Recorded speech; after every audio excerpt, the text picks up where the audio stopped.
Hi hello welcome to Pothukalam. இன்னைக்கு நம்ம சேனல்ல அதிகாரம் 8 அன்புடைமையில இருந்து குறள் எண் 76 பாத்திரலாங்க. குறள் என்ன அப்படின்னா, அறத்திற்கே அன்பு சார்பு என்ப அறியார் மரத்திற்கும் அஃதே துணை. இதனுடைய அர்த்தம் என்ன அப்படின்னு சொல்லி பாத்திரலாங்களா? அறத்திற்கே அப்படின்னா நற்செயலுக்கே, அன்பு சார்பு என்ப, அன்பு சார்பு அப்படின்னா அன்பே துணையாக நிற்கும், என்ப அப்படின்னா என்று சொல்லுவர், அறியார் அப்படின்னா அறியாதவர்கள், அறியாதவர் தான் அறத்திற்கு மட்டும் அன்பு துணையாக நிற்கும் என்று சொல்லுவர் அப்படின்னு சொல்லிட்டாங்க. அடுத்த வரி என்ன அப்படின்னா, மரத்திற்கும் அஃதே துணை.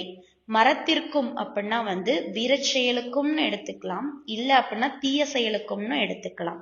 அஃதே அப்படிங்கிறது இந்த இடத்துல அன்பை தான் சொல்லியிருக்காங்க, துணை அப்படின்னு சொல்லிட்டாங்களா. அது எப்படி தீய செயலுக்கு அன்பு துணையாக நிற்கும் அப்படின்னு சொல்லியிருக்காங்க அப்படின்னா, தீய செயலுக்கு அன்பு துணையாக நிற்காது, தீய செயலை ஒழிப்பதற்கும் அன்பு துணையாக நிற்கும் அப்படின்னு சொல்லிதான் திருவள்ளுவர் இந்த குறள்ல சொல்லியிருக்காருங்க.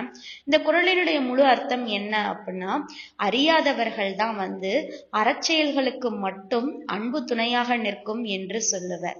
அதுவே ஆராய்ந்து பார்த்தோம் அப்படின்னா வீரத்திற்கும் தீய செயல்களை ஒழிப்பதற்குமே அன்பு துணையாக நிற்கும் அப்படின்னு சொல்லி திருவள்ளுவர் இந்த குறள்ல சொல்லியிருக்காருங்க. இந்த குறளை இன்னொரு டைம் பார்த்தரலாம். அறத்திற்கே அன்பு சார்பு என்ப அறியார் மரத்திற்கும் அஃதே துணை. நாளைக்கு நம்ம இன்னொரு குறள்ல சந்திக்கலாம். தேங்க்யூ.